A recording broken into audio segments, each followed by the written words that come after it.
하나님께서 우리에게 주시는 말씀은 우리 구약성경 역대하 16장 1절에서 14절의 말씀을 교독하겠습니다. 구약성경 675페이지 역대하 16장을 보도록 하겠습니다. 구약성경 675페이지 역대하 16장 1절에서 14절까지의 말씀 교독하겠습니다. 역대하 16장 1절입니다. 제가 먼저 읽습니다. 아사왕 제36년에 이스라엘 왕 바아사가 유다를 치러 올라와서 라마를 건축하여 사람을 유다 왕 아사에게 왕래하지 못하게 하려 한지라.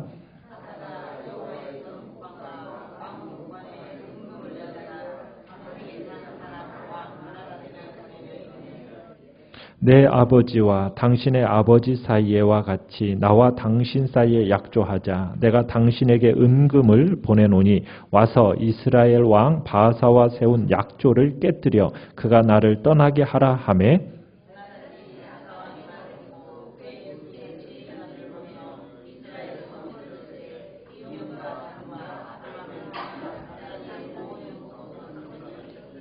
바아사가 듣고 라마 건축하는 일을 포기하고 그 공사를 그친지라.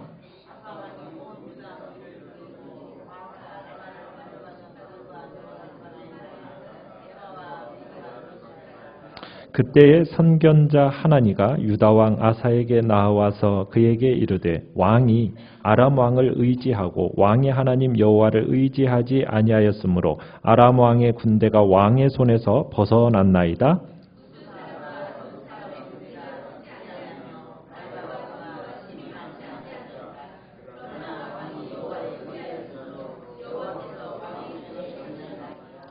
여호와의 눈은 온 땅을 두루 감찰하사 전심으로 자기에게 향하는 자들을 위하여 능력을 베푸시나니 이 일은 왕이 망령되이 행하였은즉 이후부터는 왕에게 전쟁이 있으리이다 하매.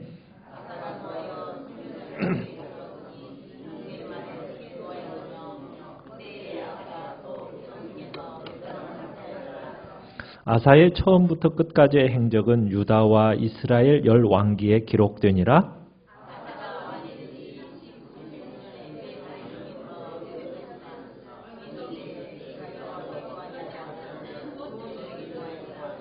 아사가 왕위에 있은 지 41년 후에 죽어 그의 조상들과 함께 누움에 다윗성에 자기를 위하여 파두었던 묘실에 무리가 장사하되 그의 시체를 법대로 모든 각양 향재료를 가득히 채운 상에 두고 또 그것을 위하여 많이 분향하였더라. 아멘. 오늘 말씀의 제목은 아사, 의지의 손을 놓다라는 제목으로 말씀을 나누고자 합니다. 우리는 지금 남유다 제3대 왕인 아사의 통치에 대해서 우리가 지금 보고 있습니다. 지난주에 보았던 대로 아사는 제1차, 2차에 걸쳐서 종교개혁을 단행했고 하나님께 대한 순종으로 말미암아 약 35년간의 하나님의 허락하신 축복과 평화를 누리면서 통치하게 됩니다. 그런데 이제 그러던 아사에게 오늘 이제 본문에서는 위기가 아사에게 찾아오게 됩니다. 우리나라처럼 남과 북이 지금 대립되어 있는 상황입니다. 아사왕 집권 시기에도 유다와 이스라엘 사이에 팽팽한 대립이 계속되고 있었어요. 그러다가 마침내 아사왕 집권 말년인 제위 36년 16장 1절에 보면은 제위 36년에 이스라엘 왕 바아사가 유다 침공을 단행하게 됩니다. 여기에 나오는 이 바아사라는 이스라엘 왕은 이스라엘을 건국한 여로보암의 집안을 제거하고 왕이 된 사람이 이 바아사라는 사람입니다. 근데 이 바아사가 1절에 보듯이 어디를 건축하고 있습니까?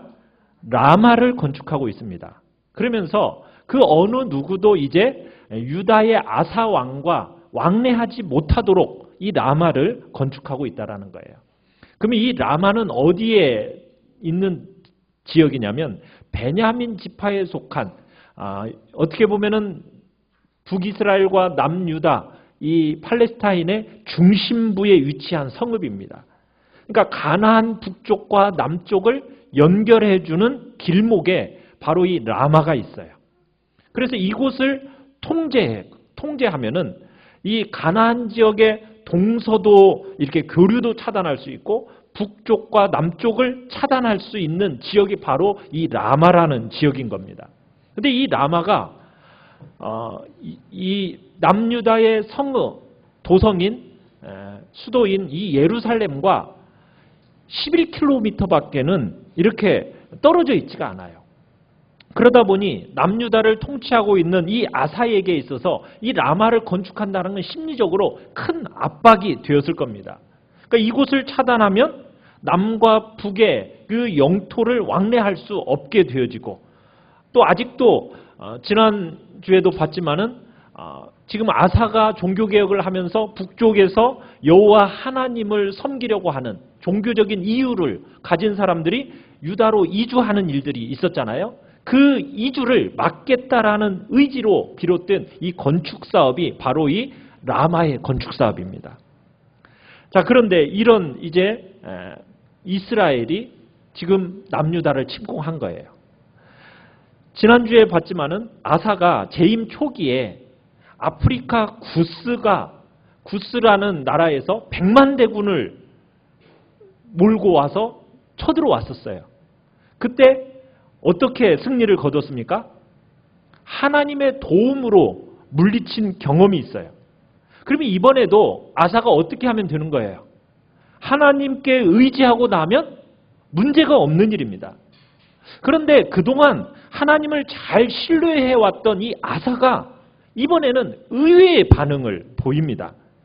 예전 같았으면 하나님께 먼저 기도하고 하나님의 그 인도하심을 따라서 최선을 다했을 이 아사가 이번에는 하나님께 도움을 청하지 않고 극히 세상적이고 인간적인 해결 방법을 택하는 겁니다. 그러니까 하나님을 불신했을 뿐만 아니라 또 왕으로서 감당해야 할 그 책임과 의무도 저버리는 일을 지금 이 아사가 하는 거예요. 어떤 일을 하고 있습니까? 2절에 보니까 아사가 자신의 왕궁뿐만 아니라 성전에 있는 모든 금과 은을 모아다가 누구에게 지금 보내고 있습니까? 네, 다메섹에 사는 아람 왕 베네닷에게 보내고 있습니다. 뇌물을 보내면서 뭐 해달라고? 이스라엘 바사의 침공에 대해서 견제해달라는 그런 지금 뇌물을 이 아람 왕에게 보내고 있는 거예요. 근데 이 아람은 원래 누구와 지금 약조를 맺고 있는 사이입니까? 그죠? 3절 후반에 보면 이 바사와 지금 서로 약조를 세운 사이예요. 그런데 지금 아사 왕이 어떤 일을 벌이고 있는 거예요? 뇌물을 써가지고 이스라엘을 배신하라고 지금 종용하고 있는 겁니다. 그래서 금은보화를 받고 지금 이스라엘 바사와 맺은 이 동맹을 깨라는 거예요. 그리고는 북왕국을 침략해달라고 지금 아사가 다메섹 이 아람 왕 베나닷에게 지금 뇌물을 보내고 있는 거예요. 자, 이 큰 뇌물을 받은 이 아람 왕 베나닷 어떻게 합니까? 4절에 보니까 자기의 지휘관들을 보내가지고 어떤 일을 하고 있어요? 이온과 단과 아벨마임과 납달리를 치도록 합니다. 그러니까 북이스라엘의 국경 지역을 이제 이 아람 왕이 치는 거예요. 그러니까 이 아람 왕은 재물과 국익에 혈안이 되어 있는 사람이었기 때문에 돈을 많이 주면 그 돈 주는 것에 따라서 어떻게도 하는 거예요. 동맹을 깨기도 하는 거예요. 그런 일을 밥 먹듯이 했던 이제 나라가 바로 이 아람 사람들이었던 거죠. 그러니까 마음 내키는 대로 약속 맺은 거, 그 약속 국가라고 하면 언제든지 그 약속을 어떻게 할 수 있어요? 파기할 수 있다라는 거예요. 이게 이제 강대국의 흉포인 거죠. 그래서 어떻게 보면 아사는 역사상 처음으로 자매나라 이스라엘과 이 갈등에 이방 세력을 끌어들인 처음 유다왕이 됩니다. 최초의 유다왕이 되는 거예요. 자, 그런데 이제 아람군이 쳐들어왔다는 소식이 이제 바사에게 들렸어요. 자, 바사는 어떻게 합니까? 5절에 보니까 라마를 건축하는 일을 멈추고서는 이제 아람 침략자들을 대항하기 위해서 본국으로 돌아갑니다. 아사는 이제 어떻게 해요? 6절에 보니까 백성들을 시켜가지고 이 바사가 라마를 건축하는데 사용했던 돌과 목재들을 모두 가져오게 해서 그 자재들로 어디를 건축하게 합니까? 게바와 미스바를 보수하게 합니다. 그러니까 북쪽 국경선을 강화시킨 거예요. 자, 이스라엘군이 철수하면서 위기는 어떻게 됐어요? 일단락 됐습니다. 일단 위기는 넘어갔어요. 그런데 문제는 뭐예요? 방법이 문제예요. 방법이. 그러니까 아사가 지금 이스라엘과의 이 문제를 해결함에 있어서 인간적인 술수를 썼다는 거예요.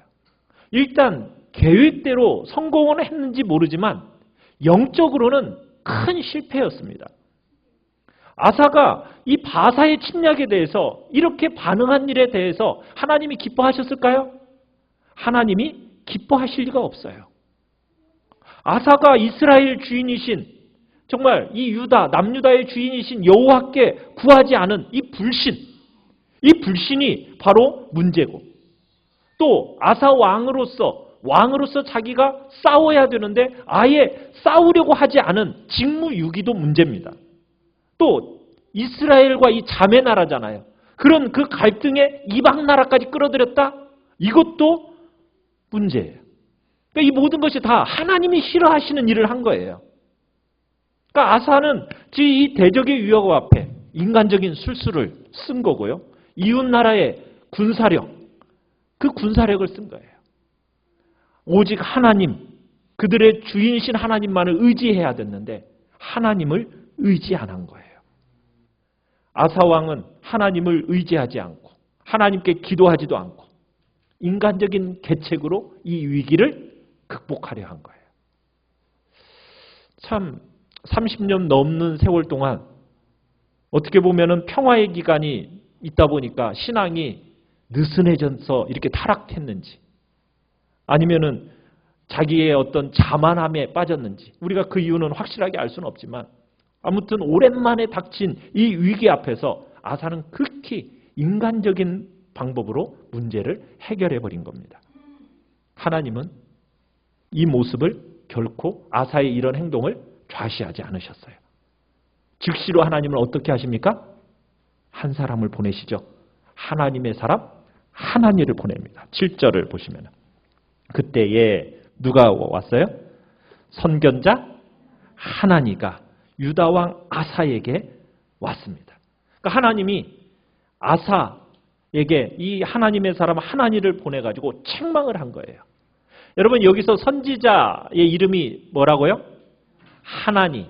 이 하나니의 뜻이 뭐냐면 자비라는 뜻을 지니고 있습니다. 그래서 이 자비라는 뜻을 지니고 있는 선지자를 보냈다라는 의미는 이 속에 뭐가 암시되어 있는 겁니까? 아사가 회개하면 언제든지 용서하실 의향이 있다라는 이 암시적인 의미가 이 하나니라는 이 이름의 뜻에 들어있는 거예요. 자, 7절을 보시면은 이런 얘기를 해요. 우리 7절을 다시 한번 읽어봅시다. 역대하 16장 7절 우리 같이 한번 읽어보죠. 시작.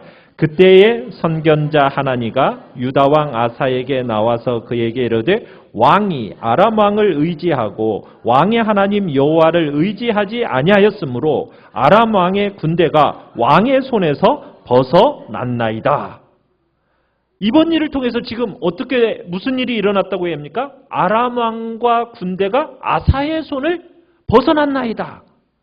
여러분, 이 말씀을 잘 해석해 보면은 무슨 의미가 있는 거예요? 하나님의 뜻은 본래 어떤 의도가 있었던 겁니까? 하나님께서는 북이스라엘 바사뿐만 아니라 이 아람 왕까지도 아사의 손에 붙이려는 하나님의 계획이 있었다라는 거예요. 이번 일을요, 아사가 믿음으로만 처리했더라면 어떻게 된 거예요? 침략해온 북왕국뿐만 아니라 그 북왕국의 동맹국인 아람까지도 이길 수 있는 기회를 가질 수 있었다라는 거예요. 그런데 이 절호의 기회를 스스로 버렸다라는 거죠. 그러니까 선지자 하나니는 지금 왕이 이제 재임 초기에 하나님을 온전히 의지했을 때 어떤 일이 있었는지를 한번 생각해 보라고 지금 이제 8절에 얘기를 합니다. 우리 8절도 읽어보겠습니다. 시작. 구스 사람과 룹 사람의 군대가 크지 아니하며 말과 병거가 심히 많지 아니하더이까. 그러나 왕이 여호와를 의지하였으므로 여호와께서 왕의 손에 넘기셨나이다. 네. 하나님을 온전히 의지했을 때 어떤 일이 있었어요? 도저히 대항해서 싸울 수 없을 것 같던 그 엄청난 구스의 그 100만 군대도 다 물리치지 않았습니까? 하나님의 손이 다 붙여주셨지 않습니까? 그걸 다시 한번 기억해내라는 거예요. 그때 왕이 승리한 게 왕이 강해서 그랬습니까? 왕의 군사력이 강해서가 아니지 않습니까? 왕이 하나님을 의지했기 때문에 그게 가능했던 거 아닙니까? 하면서 이 일을 다시 한번 상기시키는 거예요. 그런데 지금 10여 년이 지난 지금 구스의 세라가 이끄는 100만 군대와도 비교도 안 되는 이 북이스라엘 바사가 침공했는데 하나님 대신에 왜 아람을 의지합니까? 하면서 그 불신앙적인 모습을 책망하는 거예요. 하나님 앞에서 신실하고 정직한 이 행한 그 아사였다면 어떻게 보면은 북이스라엘뿐만 아니라 아람까지도 다 붙이셔서 평화가 더 오래 진행될 수 있었을 텐데. 그런데 이 아사가 잠시 어떤 신앙적인 방심이었는지 어쨌든 이 저지른 실수로 말미암아 어떻게 된 거예요? 하나님이 허락하실 그 복된 축복과 기회를 잃어버리게 된 거예요. 오히려 더 큰 죄를 제공할 수 있는 사실을 우리는 보게 되는 겁니다. 우리는 여기서 생각해 보게 될 것은 여러분 아사가 얼마나 신앙이 좋았어요. 그죠? 아무리 신앙이요 견고히 세워진 사람이라 할지라도요 순간적인 신앙의 방심은 실수는 어떤 일을 참 안타까운 일을 벌일 수 있다라는 거예요. 여러분 아무리 잘 세워진 것 같더라도요 방심하면 실수하게 돼요. 이런 사실 우리 기억해야 돼요. 신앙적으로 방심하지 않도록 우리는 그래서 조심해야 됩니다. 사도 바울이 고린도전서 10장 12절에 이렇게 얘기했잖아요. 선줄로 생각하는 자는 넘어질까? 조심하라. 우리는 항상 조심해야 돼요. 항상 깨어 있어야 돼요. 사람이 종종 눈이 멀고 귀가 닫혀서 하나님이 우리에게 주시는 그 어떻게 보면 최선의 이익과 최선의 기회 이거 보지 못할 때가 많아요. 대신에 우리는 자꾸 오히려 사단이 놓은 이 작은 덫에 참으로 우리가 이익의 덫 그것에 쉽게 붙잡혀가지고 하나님의 축복을 놓쳐버릴 때가 있어요. 우리는요 절대로 이런 어리석음과 실수를 범하지 않도록 항상 깨어 있어야 됩니다. 우리가 하나님의 뜻을 분별할 수 있는 그 자세를 가져야 돼요. 우리 스스로 내 스스로 이것을 내가 판단해서 내가 스스로 이겨낼 수 있다? 여러분 이렇게 생각하는 것은 철저하게 인간의 교만입니다. 우리는 스스로 다 내려놔야 돼요. 오직 누구만을 의지해야 됩니까? 하나님만을 의지하고 하나님만의 도우심만을 통해서 우리는 이 어둠의 유혹을 분별해내고 그래야 우리가 그들을 이길 수 있는 거예요. 우리 귀한 성도님들이 정말 항상 깨어있는 복된 자리에 있기를 바랍니다. 사탄의 시험을 분별해서 그것에 빠지지 않도록 하나님의 능력으로 무장하시길 바라요.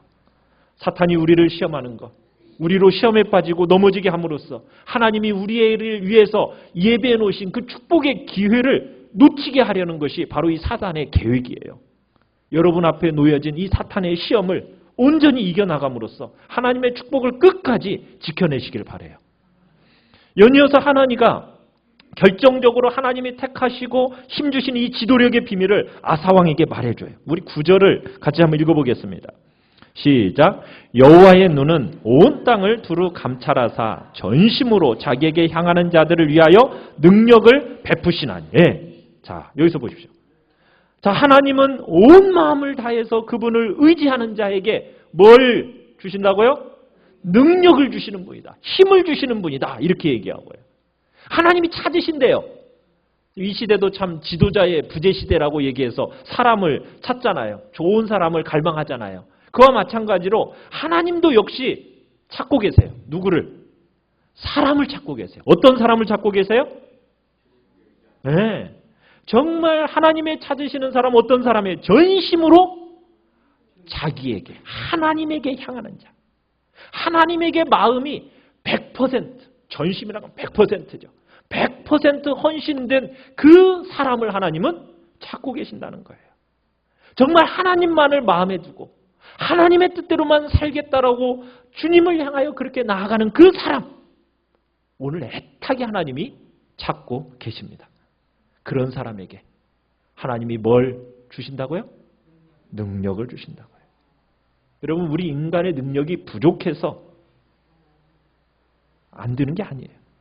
여러분, 우리는 능력이 부족해도 하나님의 능력으로 우리에게는 승리가 있습니다. 여러분, 인간적인 탁월함, 그 차원이 다른 그런 놀라운 능력이 하나님께 있어요. 불가능한 상황에서도 뚫고 나갈 수 있는 초자연적인 능력이 누구에게 있습니까? 하나님께 있어요. 어떤 난관도 뚫고 나갈 수 있는 지혜의 능력이 누구에게 있어요? 하나님께 있고, 인간관계의 능력도 하나님께 있고요. 자원 공급의 능력도 다 하나님께 있는 거예요. 그 능력이 하나님께 있어서 누구에게 그 능력을 베푸신다고요? 전심으로 하나님을 찾고 의지하는 자에게 그 능력을 베푸신대요. 그런데 아사 왕은 이것을 잊고 9절에 보니까 어떻게 행했다고요? 이 일은 왕이 망령되이 행했습니다. 망령되이 행했다는 뭐예요? 하나님 앞에서 그릇되게 행했습니다. 죄를 범했습니다. 이런 뜻이에요. 이 일로 인해서 이제부터 아사는 어떤 일을 잊게 된다고요? 망령되이 행했기 때문에 이후부터는 왕에게 뭐가 있을 것입니다? 전쟁이 있을 것입니다. 이제 전쟁이 휘말릴 것입니다. 이번 일에 아사가 정말 하나님을 의지했더라면 앞으로 유다는 어떻게 됐을까요? 계속 그 괴롭히는 이스라엘 문제도 처리돼요. 또 아람 문제도 하나님께서 한꺼번에 해결해 주셨을 텐데 아사와 그의 후손들이 그러면 지속적으로 평안을 누렸을 거 아니겠어요? 그런데 아사가 하나님을 의지하지 않은 결과 그 일이 망쳐진 거예요. 어떻게 보면 아사의 불신이요, 아사의 이 직무유기로 한없이 안타까운 결과가 초래된 겁니다. 아사 왕이 하나님 보시기에 바르게 행했다고, 그분을 찾고 구하는 일에 전심으로 행했더라면 어떻게 되었을까? 하나님께서 그 유다에 평화를 주셨을 거예요. 그런데 이 작은 위기 앞에서 온전한 믿음을 떠나 하나님을 저버림으로 말미암아 이제는 그에게 뭐가 오게 되는 거예요? 전쟁이 오는 거예요. 전쟁을 통한 고난을 당하게 되는 거예요. 여러분, 하나님을 버리면은 그 인생의 보호막을 하나님 어떻게 해버리셔요? 걷어가 버리셔요. 그때부터는 평화가 없습니다. 평화가 없어요. 아사가 하나님을 의지하지 않은 것 분명 죄입니다. 그런데요, 그것보다 더 불순한 죄악이 있어요. 그 죄악은 뭘까요? 하나님의 말씀을 선포한 선지자 하나니를 어떻게 대했는가가 더 불순한 죄악이에요. 하나님께서 아사에게 책망하시고 심판의 그 선포에 아사는 어때요? 자신의 죄를 깨달아요, 못 알아요? 죄를 깨닫지 못해요. 그래서 어떻게 합니까? 10절에 같이 한번 읽어봅니다. 10절 시작. 아사가 노하여 선견자를 옥에 가두었으니 이는 그의 말에 크게 노하였음이며 그때 아사가 또 백성 중에서 몇 사람을 학대하였다. 아사는 아마 그랬을 거예요. 자신의 술책으로 이스라엘의 침공을 물리쳤다. 아마 이렇게 생각하면서 아마 우쭐대고 있는데 지금 이 선지자라는 사람이 갑자기 와가지고 지금 어떻게 하는 겁니까? 자신을 책망하는 거예요. 그러니까 마음에 막 뭐가 일어나요? 불같이 화가 나는 거죠. 그러니까 아사가 회개하기는커녕 어떻게 해요? 이 선지자 하나니를 감옥에 가두어 버립니다. 아사가 지금 순간적으로 하나님을 불신한 것보다는 어떻게 보면 완고한 의지를 가지고 하나님을 불신하는 듯했다고 보여주는 대목이기도 해요. 그래서 아사는 이방 군대를 자매 나라, 어떻게 보면 그 관계에 끌어들인 최초의 왕이었을 뿐만 아니라 선지자를 핍박한 또 최초의 왕이라는 불명의 이관왕입니다. 아사가 그렇게 됐어요. 아사가 선지자를 감옥에 가두는 것으로 화가 풀리지 않았던 것 같아요. 뭐까지 했어요? 백성 중에서 몇 사람을 학대했습니다. 참 한때는 하나님을 의지하면서 백성들에게 평화를 안겨주었던 이 왕이 말년에는 어떻게 되는 거예요? 지금 폭군으로 변하고 있어요. 아사는 지금 백성들을 공개적으로 노골적으로 핍박한 최초의 폭군으로 기록됩니다. 불명의 삼관왕이에요. 그죠? 네, 최초로 이방 군대를 이스라엘 땅에 불러들인 최초의 왕이요. 선지자를 핍박한 최초의 왕이요. 백성들을 공개적으로 핍박한 최초의 왕으로 불명의 삼관왕이 이 지금 아사에게 쓰여지게 된 거예요. 참 하나님을 의지한 믿음에서 참 지난 35년 동안 평화를 정말 훌륭하고도 괄목할 만한 통치의 금자탑을 이루었던 이 아사왕에게 마지막 이 5년이요. 불신과 교만으로 완전히 다 무너져 내려버려요. 참 용두사미가 뭔가 참 우리에게 보여주는 실감나는 예가 바로 이 아사의 예인 것 같아요. 아사가 위기를 당해서 하나님을 의지하지 않고 아람을 의지한 결과 비극적인 일을 당했는데 더 비극적인 일은 뭐라고요? 책망하는 하나님의 말씀을 듣지 않고 오히려 더 화를 낸 게 더 큰 죄예요. 하나님을 거스려서 죄를 범하는 것도 나쁜 거예요. 그런데 그것보다도 더 나쁜 일이 뭐라고요? 그것을 지적하고 회개하시는 그 하나님의 말씀을 회개하라는 그 하나님 말씀을 거역하는 것. 그게 더 큰 죄악이에요. 여러분 의인과 악인의 차이가 뭘까요? 죄를 안 짓는 것만이 얘기되어지는 게 아닙니다. 죄를 짓고 하나님께서 책망하셨을 때 즉시 깨닫고 돌이키는 회개하는 자가 진정한 의인이에요. 하나님의 마음에 합했다라고 말하는 다윗이 그렇지 않았습니까? 그가 죄를 짓지 않았나요? 그게 아니잖아요. 죄를 지었음에도 불구하고 하나님이 책망하시면 즉시 돌이켜 회개할 줄 아는 사람. 하나님은 상하고 정말 통회하는 심령을 멸시하지 않으시는 거거든요. 사람이 망하는 것 뭐 때문이에요? 죄를 지어서가 아니에요. 회개할 줄 몰랐어요. 회개할 줄 몰라서. 하나님의 말씀으로 여러분의 죄를 다 지적하고 알려주시나요? 그러면은 화내지 마시고요. 회개하십시오. 네. 아사왕처럼 막 그것에 대해서 분풀이하지 마시고요. 하나님은 지금 우리의 회개를 기다리시는 거거든요. 회개하면은 축복이 와요. 평화가 와요. 자, 아사왕이요. 제39년 말에는 어떤 일이 있습니까? 우리 12절을 같이 한번 읽어보겠습니다. 시작. 아사가 왕이 된 지 39년에 그의 발이 병이 들어 매우 위독했으나 병이 있을 때 그가 여호와께 구하지 아니하고 의원들에게 구하였더라. 자, 발에 병이 들었어요. 정말 이 병이 정말 중한 병, 목숨을 위협할 정도의 병이었어요. 여러분 이 병을 주셨을 때는 왜 하나님이 이 병을 주셨을까요? 그죠? 회개하고 삶을 바로잡을 마지막 기회를 이 아사에게 부여하신 겁니다. 허락하신 거예요. 자, 그런데 아사가 어떻게 했어요? 하나님을 찾지 않고 의술로 문제를 해결하려고 해요. 여러분 여기서 문제가 뭐예요? 여러분들도 뭐 병 걸리면은 병원에 가잖아요. 뭐 병원을 찾아서 의사를 찾는 것이 그게 나쁜 건가요? 그걸 나쁘다고 얘기하는 게 아닙니다. 여기 문제가 뭘까요? 성도는 병이 들면 먼저 뭘 생각해야 돼요? 아, 하나님의 뜻이 뭘까? 이걸 먼저 찾아야 돼요. 이게 신자가 행해야 할 정당한 도리입니다. 그러니까 우리에게 있어서 고난이 찾아오고 어려움이 찾아오고 때로는 내게 질병이 찾아오면 아, 하나님의 뜻이 무엇이지? 라는 이 분별력을 가지고 뜻을 먼저 구해야 되는 거예요. 그런데 지금 아사가 취한 행동이 뭐라는 거예요? 그런 거 상관하지 않고 세상 사람들과 똑같이 병 났으니까 의사 찾아가서 약 처방 받으면은 내가 낫겠지 뭐 이런 생각을 가졌다라는 거예요. 병이 나면은 하나님께서 그것을 고쳐주시기 위해서 의학이라는 이것을 당신의 도구로 쓰십니다. 그런데 우리가 의지할 건 뭐예요? 의사를 사용하시고 약을 도구로 사용하시는 분이 누구라는 거예요?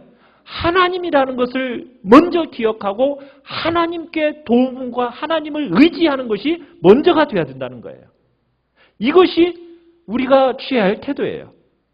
병에 대해서 내가 하나님한테 먼저 그분의 도움을 구하고 그리고는 하나님께서 세우신 의사에게 찾아가서 또 우리에게 또 주신 그 약을 통해서 주님 앞에서 어떻게 내가 해야 될지 정말로 처방받아서 그렇게 행동하는 그것은 나쁜 게 아닙니다. 그런데 하나님에 대한 것은 싹 빼버리고 그냥 내가 병원 가서 내가 약 먹고 의사한테 처방받으면 낫는다. 이게 우리가 하나님을 의지하는 대상으로 삼고 있는 게 아니라는 거예요. 그런데 또 우리가 잘못 생각할 게 있어요. 뭐냐면 여호와를 의지한다라고 해가지고 자칫 잘못 곁길로 들어가는 경우들이 많이 있어요. 뭘까요? 그죠? 기도만 하는 거예요. 그죠? 하나님만을 의지해야 한다 하니까 뭐만 하는 거예요? 기도만 하고 그 다음에 하나님께서 우리에게 주신 바 마땅히 행해야 할 일은 또 안 해요. 하나님께서 일반적인 법칙하에서 이 땅에 주신 그 하나님의 은혜, 일반 도구를 사용을 안 해요. 거절해요. 여러분 그것은 또 뭐예요? 잘못된 거예요. 하나님을 의지했으니 그저 다른 일을 하는 것은 불신앙이다? 여러분 그렇게 생각하면 안 돼요. 우리가 마땅히 행해야 할 일은 해야 됩니다. 그 인간적인 일이라고 생각해서는 안 되는 거예요. 그냥 기다리는 것이 신앙이다? 여러분 그렇게 하면 안 됩니다. 너무 극단적인 태도예요. 이건 하나님께서 이 땅에 일반적인 섭리를 통해서 은총을 통해서 의사도 주셨고 약도 허락하셨어요. 그 모든 거 다 정지시켜 놓고 기적 같은 초자연적인 그것만이 하나님이 하시는 일이다라고 생각하면 안 되는 거예요. 하나님은 초자연적인 일도 하시지만은 하나님은 보통은 일반적인 은총 가운데 주어진 의사와 약을 통해서 일반적인 법칙을 통해서 하나님은 역사하시는 거예요. 자꾸 특별 섭리, 기적적인 특별 섭리만 자꾸 요구하는 것은 여러분 그것은 하나님에 대한 잘못된 믿음입니다. 우리는 그건 또한 주의하셔야 돼요.